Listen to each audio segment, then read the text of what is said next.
아멘, 아멘. 감사합니다.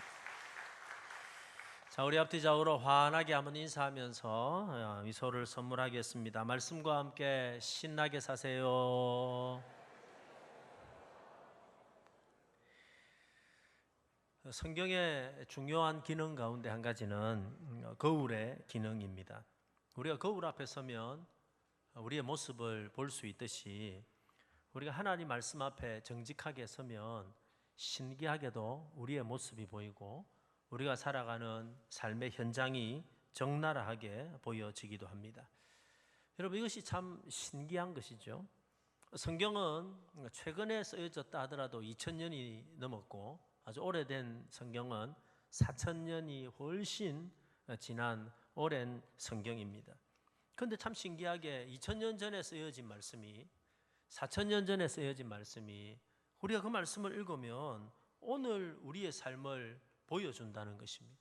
조명해주고 마치 거울로 보듯이 오늘 우리의 모습과 우리의 삶을 그대로 보여주신다라는 것이죠. 그런데 말씀은 거기서 끝나지 않고 우리의 모습과 우리의 현실을 보여줄 뿐만 아니라 그 말씀을 통해서 세밀하게 우리를 고쳐주시고 또 우리의 처한 현실에서 답을 제공해 주는 것이 하나님의 말씀입니다. 그래서 우리가 흔히 하나님의 말씀은 살아있다라고 하는 이유가 뭐냐면 2000년 전에 쓰여진 말씀인데 4000년 전에 쓰여진 말씀인데 여전히 오늘 이 시대를 살아가는 우리에게 답을 주시고 계시기 때문입니다. 여러분, 오늘 본문은 이 시대를 살아가는 아이들, 특별히 청소년들, 그리고 그를 둘러싸고 있는 많은 부모와 사람들, 그리고 이들을 둘러싸고 있는 여러 가지 현실들을 마치 거울처럼 적나라하게 보여주는 말씀입니다. 여러분, 오늘 본문의 말씀을 읽어보면 이 시대에 방황하는 청소년이 보이고 그들을 바라보고 아파하는 부모의 세대가 보이고 그리고 그들에게 아무것도 할 수 없다고 절망하고 있는 사역자들, 교사들의 모습이 그대로 보여지고 있습니다. 여러분, 오늘은 특별히 우리 청소년 두드림에서 치앙마이 단기 선교를 오후에 떠나게 됩니다. 그래서 지난주에 전했던 이 본문의 말씀을 가지고 오늘은 교육에 관한 이야기를, 다음 세대에 관한 이야기를, 또 우리가 고민하고 있는 우리 아이들을 어떻게 다가가고 돕고 주님을 만나게 할 수 있을까 하는 이 부분에 관해서 좀 특별하게 말씀을 좀 전해 드리려고 생각을 합니다.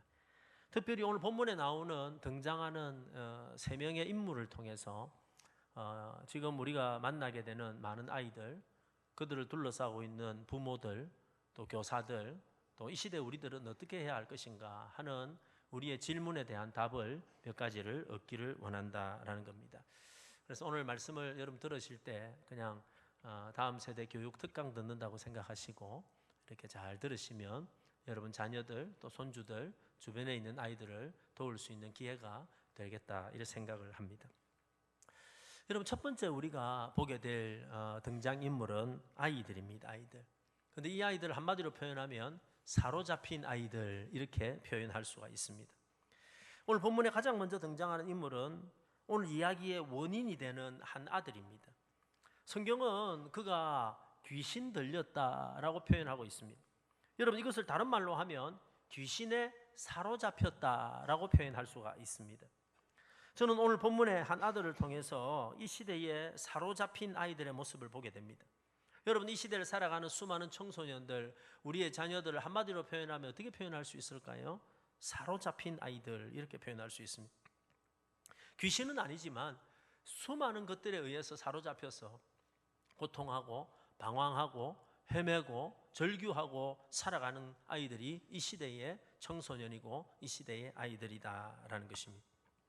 여러분, 이 시대의 많은 청소년들은 어디에 사로잡혀 살아가는 것일까요? 그것은 깨어진 가정으로부터 받는 상처에 사로잡혀 살아갑니다. 여러분, 너무나 많은 아이들이 가정에 적응을 못하고 가출을 하기도 하고 학교에 적응을 못하고 자퇴를 하기도 합니다. 여러분, 어느 한 도시는 그렇게 큰 도시가 아닌데 1년에 자퇴하는 아이들이 1000명이 넘습니다. 몇 명쯤 되면 놀랍니까?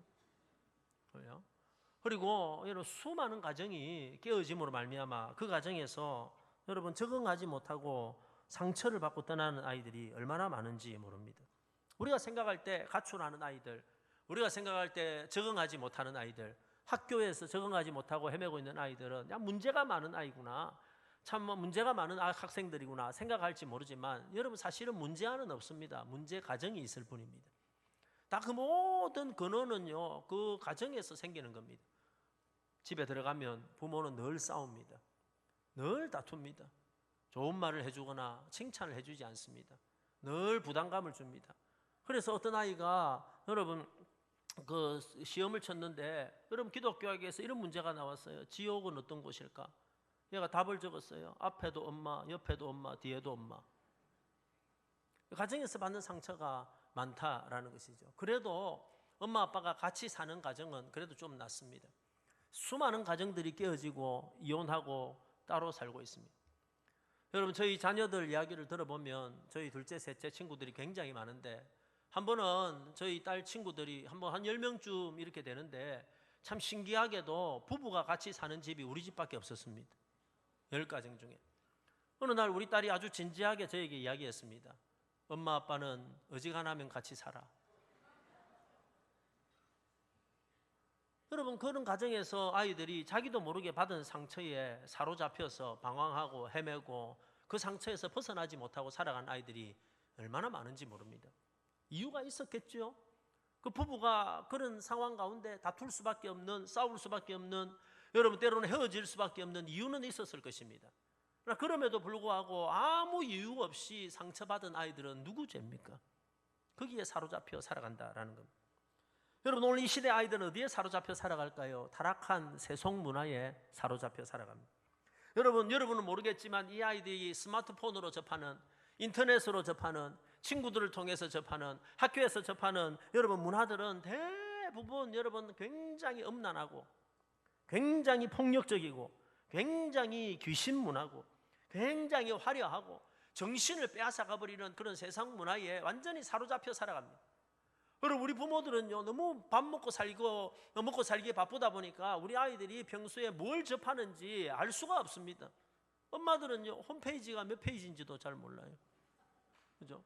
그렇게 살지만 우리 아이들은요 상상을 초월하는 세상의 문화 속에서 살아가고 있더라라는 겁니다.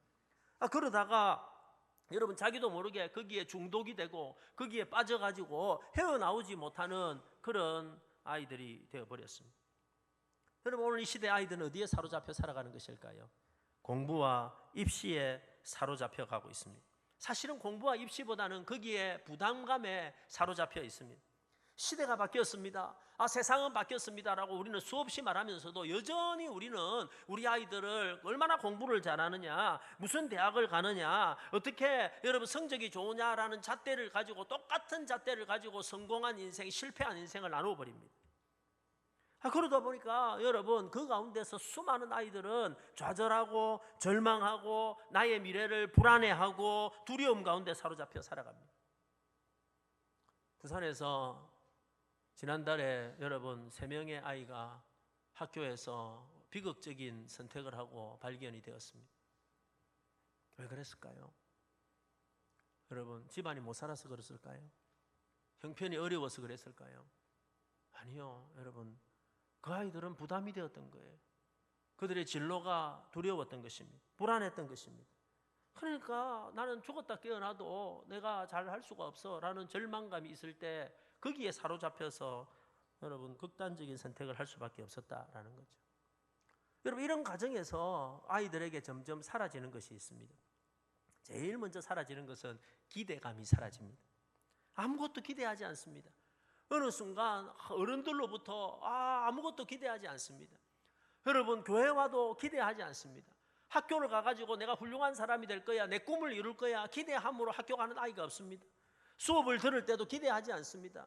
그래서 배우는 것이 없습니다. 한 가지 배운다 그래요. 인내를 배웁니다. 쉬는 시간 10분을 위해 50분을 참고 견디고 점심시간 1시간을 위해 4시간을 참고 견디고 인내를 배웁니다. 그것도 참 필요하죠.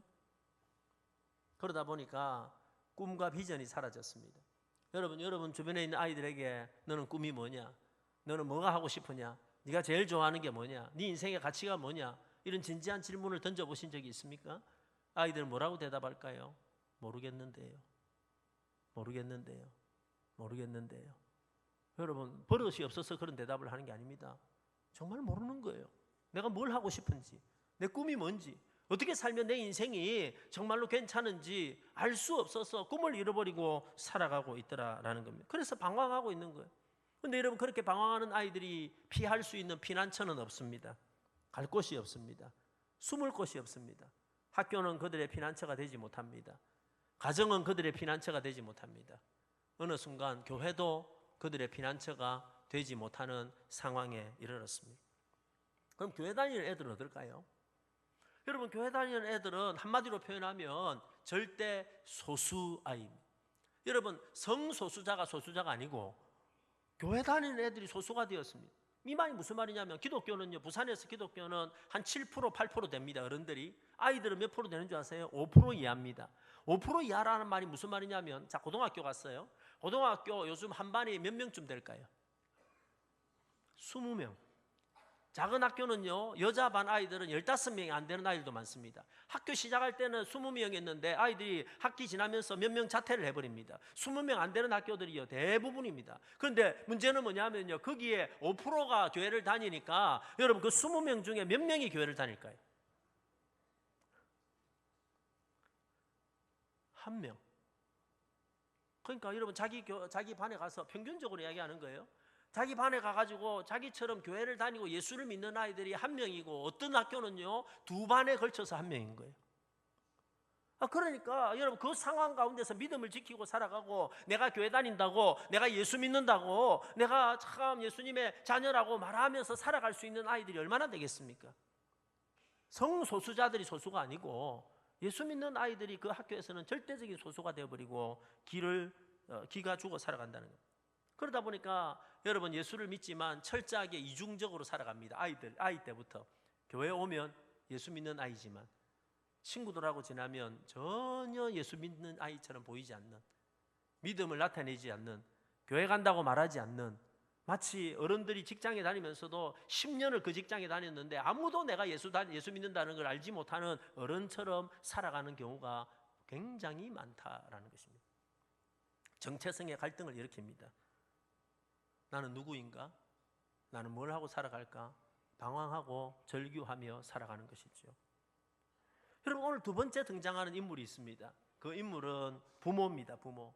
여러분, 이 부모를 한마디로 표현하면 어쩔 줄 모르는 부모, 이렇게 표현할 수 있습니다.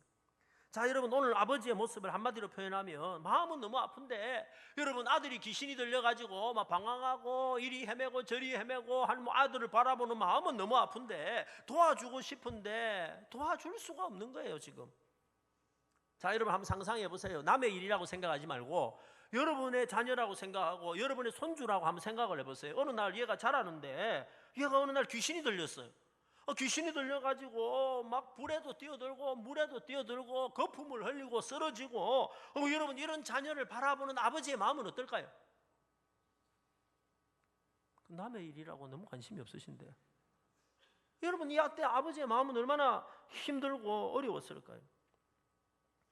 그 아들을 바라보고 있는 아버지가 그 아들에 관해서 오늘 성경에 이렇게 설명하고 있습니다. 마가복음 9장 18절에 귀신이 어디서든지 그를 잡으면 거꾸러져 거품을 흘리며 이를 갈며 그리고 파리해지는지라. 한번 상상해 보세요. 여러분 사랑하는 아들이, 여러분 사랑하는 딸이 어느 날 귀신이 들려가지고 막 거품을 흘리고 쓰러지고, 여러분 막 얼굴이 파래지고 이상한 소리를 한다고 생각해 보세요. 근데 거기서 멈추지 않습니다. 22절에 보니까 뭐라고 말하냐면은 귀신이 그를 죽이려고 불과 물에 자주 던졌나이다. 여러분, 귀신이 사로잡혀 나니까 불인 줄도 모르고 뛰어들고 물인 줄도 모르고 뛰어들고, 여러분 죽으려고 막 뛰어드는 거예요. 그런데 아버지는 그걸 보고 할 수 있는 게 아무것도 없어요.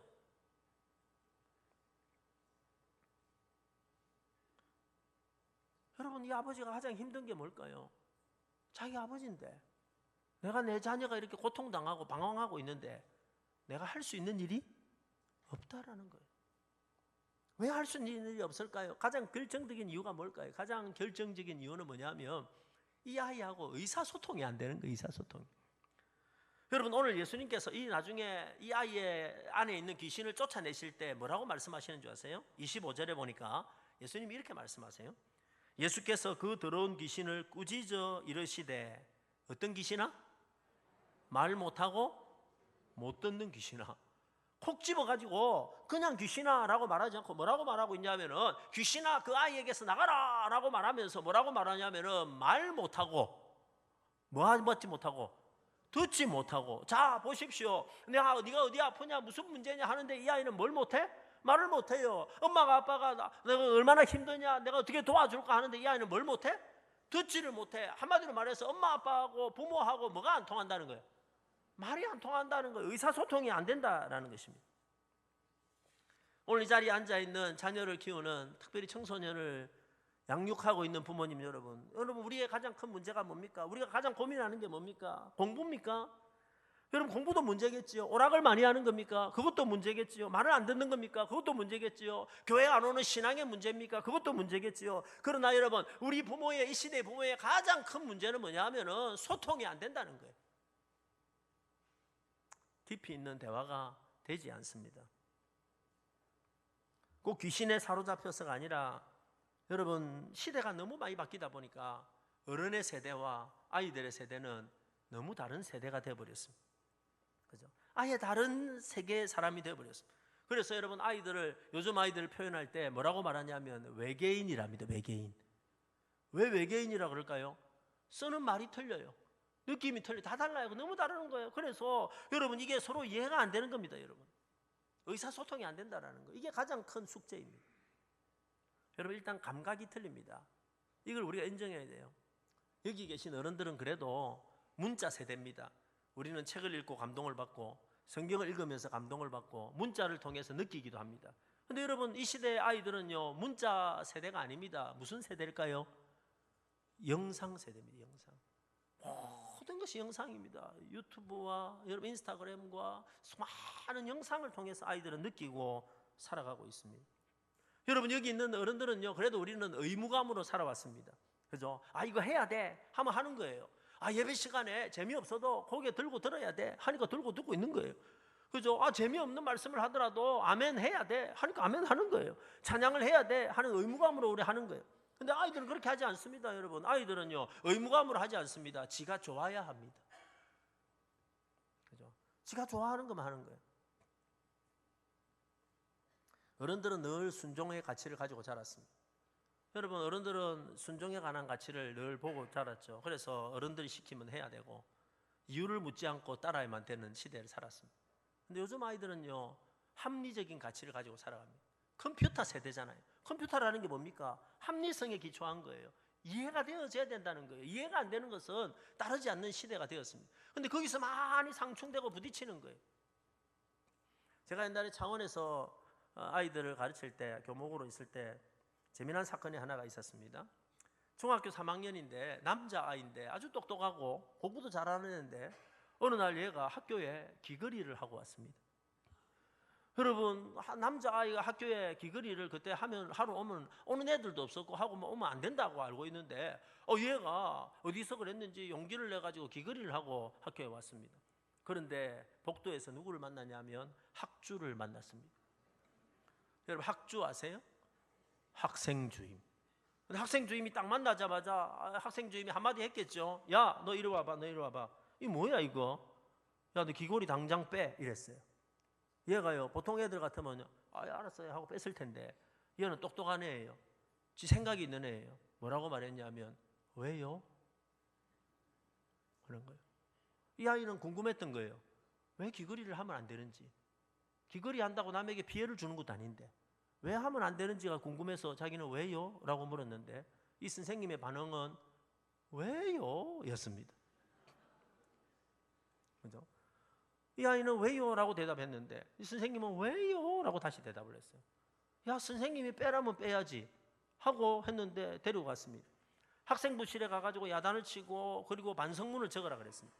이 아이는요 반성문을 적었습니다. 뭐라고 적은 줄 아세요? 나는 내가 뭘 잘못했는지 모르겠다. 내가 귀걸이 하고 온다고 누구에게 피해를 주는 것도 아니고 귀걸이를 하면 두통도 없다는데 뭐 이러면서 한참 적었어요. 선생님이 이 글을 읽자마자 어떻게 됐을까요? 이해가 됐을까요? 아니 이놈의 새끼는 뭐가 없네? 버릇이 없네. 이거는 싹수가 없네. 이래가지고 이 아이를 가지고 이 아이 징계해야 된다 해가지고 학부모를 부른다고 난리가 난 거예요. 교무실에서 이 아이 이야기가 나왔어요. 나는 그 아이를 잘 알거든요. 그래서 제가 일어서서 말렸습니다. 말리고 선생님 제가 한번 만나보겠습니다 하고 난 다음에 그 아이를 만났어요. 얘가 이해가 안 된다는 거예요. 자기는요. 이해가 안 된다는데 제가 이해를 시킬 수가 없어요. 그래서 저는 사정을 했죠. 야, 그래도 괜히 부딪혀봤자 좋을 게 뭐가 있냐. 내가 할 수 있는 이야기가 그밖에 없더라고요. 내가 기거리 빼고 그냥 반성문 적고 좀 잘 넘어가자. 그래서 얘가 반성문을 적었어요.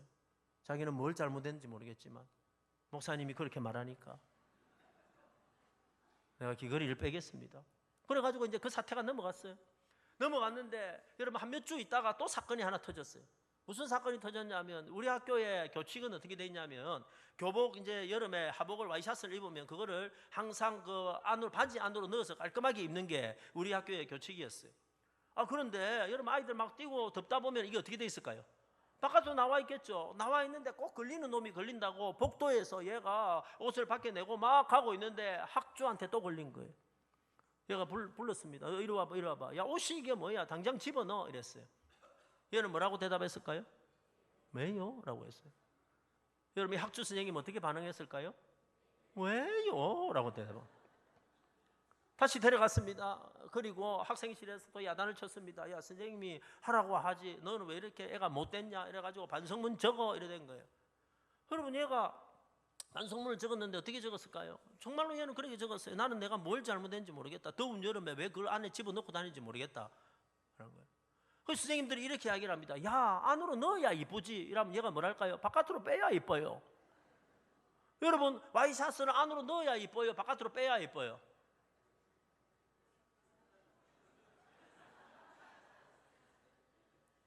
그래가지고 또 난리 난 거예요. 애가 못됐다 이래가지고 학부모 부른다고 난리 난 거예요. 저 교무실에서 또 얘 때문에 난리가 났어요. 제가 또 손들고 일어났습니다. 내가 또 한번 만나보겠습니다. 그래서 또 사정을 했습니다. 야, 넣으면 안 되겠나? 그래서 얘가 또 반성문을 적었습니다. 자기는 뭘 잘못했는지 모르겠는데 목사님이 넣으라고 하니까 넣어보겠습니다. 이라고 넘어갔어요.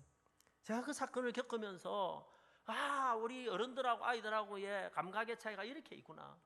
아무것도 아닌 것 가지고 이 아이들의 시대가 너무 다르기 때문에 이렇게 다르구나. 의사가 소통이 안 되는 거구나. 제가 오늘 시간이 많이 없어서 다 말씀 못 드리지만은 오늘 우리가 가지고 있는 가장 큰 문제는 뭐냐면은 우리 자녀들과 의사소통이 안 된다는 거예요.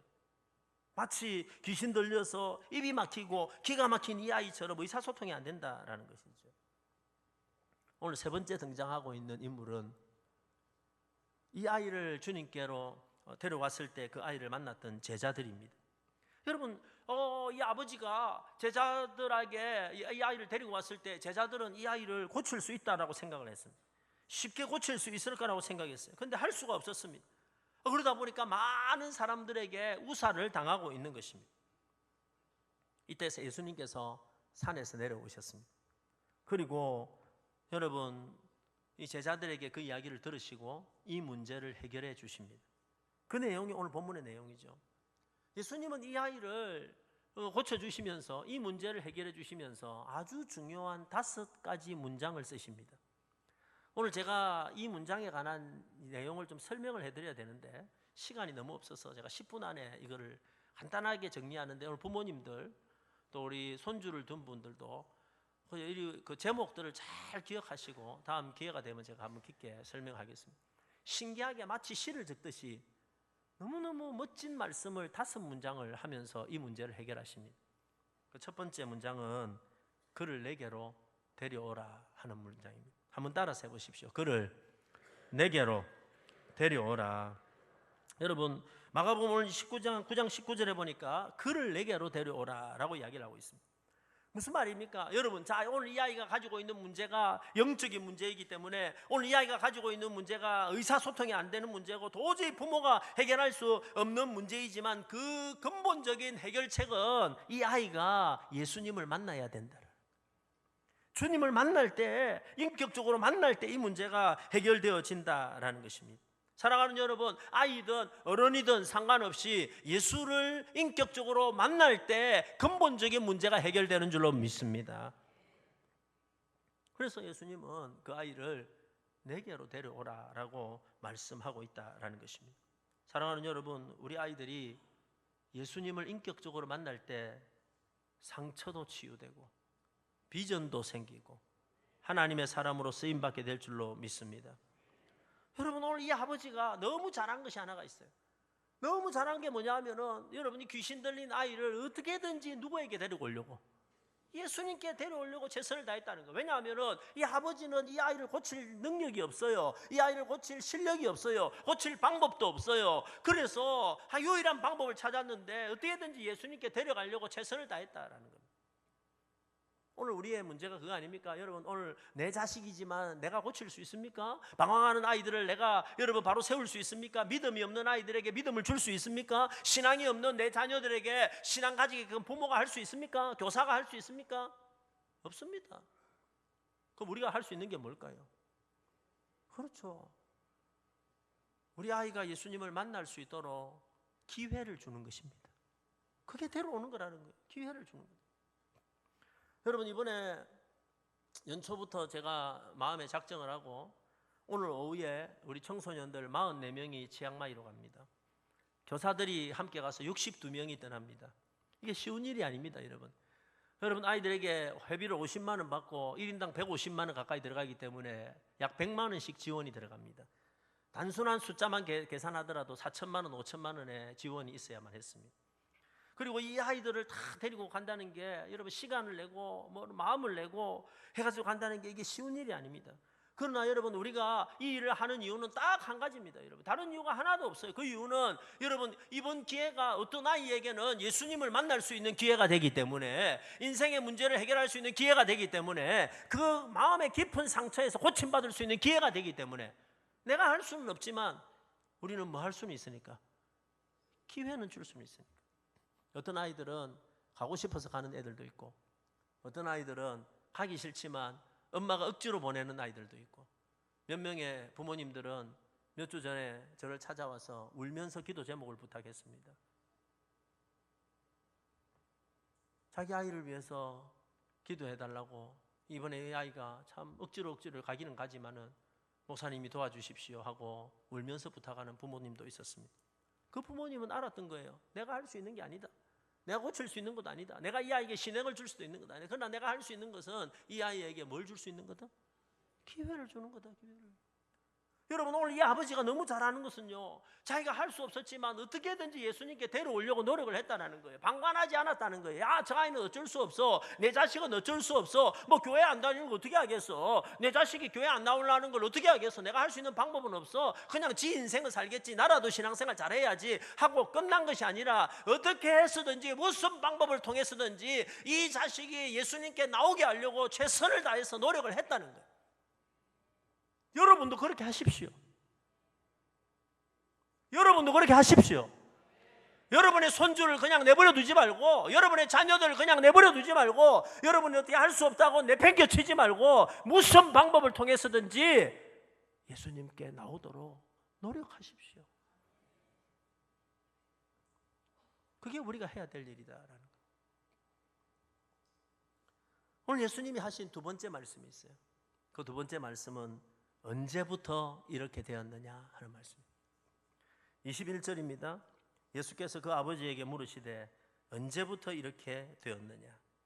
여러분, 이 부분이 사실은 제자들하고의 결정적인 차이입니다. 사실 제자들은요, 귀신 든 아이를 딱 봤을 때 그 아이에게는 관심이 없었어요. 제자들의 관심은 누구에게 있었을까요? 귀신에게 있었어요. 어떻게 하면 귀신을 쫓아낼 수 있을까? 어떻게 하면 이 귀신을 내보낼 수 있을까? 어떻게 하면 이 귀신을 고칠 수 있을까? 그래서 여러분, 오로지 관심은 여러분 이 귀신에게밖에 없었어요. 그래서 이 아이를 가운데 두고 막 귀신 쫓으려고 막 여러분 기도하고 안찰하고 막 난리를 했겠죠. 근데 여러분, 예수님의 관심은 귀신이 아니었어요. 예수님의 관심은 누구였어요? 아이였어요. 그래서 제자들이 하지 않는 질문을 합니다. 아무도 하지 않았던 질문. 언제부터 이렇게 되었느냐? 왜 이렇게 되었느냐? 이 아이가 얼마나 아팠을까? 얼마나 힘들었을까? 무슨 과정이 있었을까? 언제부터 이렇게 되었느냐? 하고 질문을 하셨습니다. 저는 이전에 이 본문을 읽으면서 언제부터 이렇게 되었느냐라는 이 질문, 예수님의 질문을 제가 읽으면서 눈물이 확 쏟아졌습니다. 우리 하나님 앞에 회개하기 시작했습니다. 저도 청소년 사역을 하면서 늘 목표는 있었죠. 50명 되는 교회 가면 100명을 만들어야겠다. 100명 되는 교회 가면 200명을 만들어야겠다. 제가 오산나에서 사역할 때 아이들이 한 3, 400명 되었는데 그때 목표는 600명을 만들고 1000명을 만드는 것이었다. 해가지고 거기에 여러분 관심을 가지고 어떻게 하면 600명을 만들까, 어떻게 하면 1000명을 만들까 였는데, 예수님의 관심은 여러분 50명이 100명이 되는 게 아니고 100명이 200명 되는 게 아니고 400명이 600명 되는 것이 아니고 여러분 한 아이 한 아이가 고침받는 게 예수님의 관심이었다. 사랑하는 부모 여러분, 여러분은 여러분의 자녀에 관해서 정말 관심이 있으십니까? 너는 왜 그렇게 힘들어하니? 너는 무엇이 힘드니? 너는 뭘 좋아하니? 너는 뭘 싫어하니? 여러분 따뜻한 질문을 여러분 자녀들에게 던져보신 적이 있나요? 부모들은 늘 공부를 이야기하죠. 항상 공부하라. 쉬지 말고 공부하라. 범사에 공부하라. 이것이 너를 향한 엄마의 뜻이니라. 이런 거 말고 따뜻한 질문을 하는 거예요. 사랑하는 여러분, 한 번이라도, 아니 이미 나이가 너무 들어서 여러분을 떠나버릴 것 같은 그 자녀들이라도 부모된 여러분, 따뜻한 질문을 하십시오. 얼마나 힘드냐고, 얼마나 어렵냐고, 언제부터 이렇게 되었냐고. 예수님처럼 따뜻한 질문하고 많이 들으시는 여러분 되시기를 축복합니다. 오늘 세 번째, 예수님이 세 번째 하신 말씀 뭐냐면 믿는 자에게는 능치 못할 일이 없느니라 하는 말씀이에요. 자, 여러분 오늘 제 아버지에게 예수님께서 이런 이야기를 합니다. 23절입니다. 우리 잘 아는 말씀이에요. 같이 한번 읽어봅시다. 준비요, 시작. 예수께서 이르시되 할 수 있거든이 무슨 말이냐? 믿는 자에게는 능치 못할 일이 없느니라. 이 무슨 말이냐면요, 여러분 부모에게는 뭐가 있어야 돼? 믿음이 있어야 돼. 누구를 향한? 자녀를 향한 믿음이 있어야 돼. 예수님이 하신 말씀이 그거예요. 자, 지금 네 자녀가 아무리 방황하고 있고 네 자녀가 지금 신앙이 없는 것 같고 공부도 못하는 것 같고 엉망인 것 같고, 야 앞으로 살기는 살겠나, 밥은 먹고 살겠나, 이런 모습일지 모르지만 적어도 부모라면 자기 자녀를 향해서 믿음이 있어야 된다는 거예요. 지금 이 모습일지 모르지만 하나님께서 이 아이에게 복을 주셔서 이 아이는 잘 될 겁니다. 복을 받을 겁니다. 믿음이 좋아질 겁니다. 앞으로 쓰임받을 겁니다. 하나님의 영광을 위해서 크게 쓰임받을 겁니다 하는 믿음이 적어도 누구에게는 있어야 돼? 부모에게는 있어야 돼.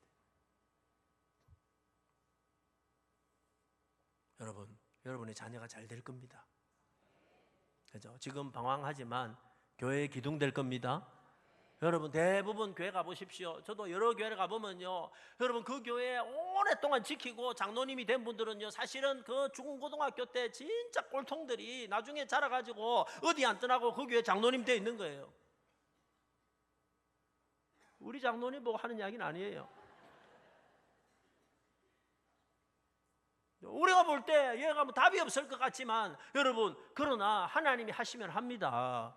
그래서 우리가 그걸 보고 그걸 믿고 여러분 우리 아이를 축복하는 거예요. 오늘 네 번째 예수님이 하신 말씀이에요. 귀신아 내가 네게 명하노니 라는 말씀이에요. 25절에 보니까 이렇게 말씀합니다. 예수께서 그 더러운 귀신을 꾸짖어 귀신아 내가 네게 명하노니 그 아이에게서 나오고 다시 들어가지 말라. 자 보십시오. 굉장히 중요한 포인트입니다. 예수님은 이 아이하고 싸울까요? 귀신하고 싸울까요? 귀신하고 싸우는 거예요. 우리는 귀신하고 싸울까요? 아이하고 싸울까요? 아이하고 싸워요. 그렇죠? 우리는 늘 누구하고 싸워요? 아이하고 싸워요. 그렇죠? 근데 예수님은요, 이 아이에게 따뜻한 질문을 하면서 그 보이지 않는 영적인 세계와 싸우더라는 거예요. 여러분 보이는 아이와 싸우지 마십시오. 아이는 사랑하십시오. 품어주십시오. 용서하십시오. 그리고 축복하십시오. 그러나 그 아이를 붙잡고 있는 마귀와 영적 전쟁을 벌리는 거예요. 너 왜 이렇게 하냐? 너 이렇게 하냐? 라고 그 아이와 싸우는 것이 아니라 그 아이의 배경이 되고 그 아이를 사로잡고 있는 여러분 그 귀신과 영적 전쟁을 하게 될 때 끝내는 여러분 고침받고 치유되게 될 줄로 믿습니다. 예수님의 5번째 말씀이 있습니다. 5번째 말씀은 기도 외에는 이런 종류가 나갈 수 없느니라 하는 말씀입니다. 자, 예수님이 이제 이 아이가 귀신이 다 나가고 난 다음에 이제 제자들이 예수님께 질문을 합니다. 기가 죽어가지고 제자들이 자기들은 못했잖아요. 그래서 기가 죽어가지고 와서 예수님께 이런 질문을 합니다. 예수님은 되는데 왜 우리는 안 됩니까? 뭐 이런 질문을 하는 거예요. 궁금하잖아요, 그죠? 예수님은 말씀 한마디로 고침받는데 우리는 아무리 해도 안 되는데 왜 예수님은 되는데 우리는 안 됩니까? 라고 이런 질문을 해요. 그때 예수님이 하신 말씀이 뭐라고 그러는지 아세요? 야, 나는 하나님이고 너는 인간이니까 안 되는 거야. 열애 말씀 안 하시고 예수님 뭐라고 하셨냐면 기도 외에는 이 같은 유가 나갈 수 없느니라. 저는 이 말씀을 보고 큰 위로를 받았습니다. 여러분, 예수님이 만약에 이렇게 말씀하셨으면 얼마나 우리는 좌절이 될까요? 헌금 외에는 이 같은 유가 나갈 수 없느니라. 이제 다른 성경에 보면 어떻게 기록하고 있는지 아세요? 기도와 뭐 외에는, 금식 외에는 이 같은 유가 나갈 수 없느니라. 여러분, 자녀는 기도로 자라는 줄로 믿습니다. 믿음으로 기도하는 아이들은 망하지 않는 줄로 믿습니다. 그래서 여러분 자녀를, 여러분 손주를 가슴에 품고 쉬지 않고 끈질기게 기도하면 기도하는 아이들은 망하지 않는다. 이번에 여러분 우리 아이들 44명을 이제 그 치앙마이로 보내놓고 뭐 어떤 부모님들은 이렇게 생각할지 몰라요. 이제 아이들 다 보내놓고 나는 자유다. 아니요, 여러분 금식하고 기도하십시오. 여러분 보내놓은 아이 선생님한테 맡기지 말고, 여러분 보내놓은 아이 그냥 내버리지 말고 여러분 금식하면서 그 아이들의 영혼을 위해서 기도하십시오. 기도 외에는 이 같은 유가 나갈 수 없느니라. 말씀을 맺겠습니다. 여러분의 자녀들을, 여러분의 손주들을, 여러분의 가족을 주님께로 데려오는 역사가 있기를 축복합니다. 따뜻한 관심의 질문을 하고 사랑으로 기도함으로 예수님을 인격적으로 만나서 크게 쓰임받는 자녀들이 다 되시기를 예수님의 이름으로 축복합니다.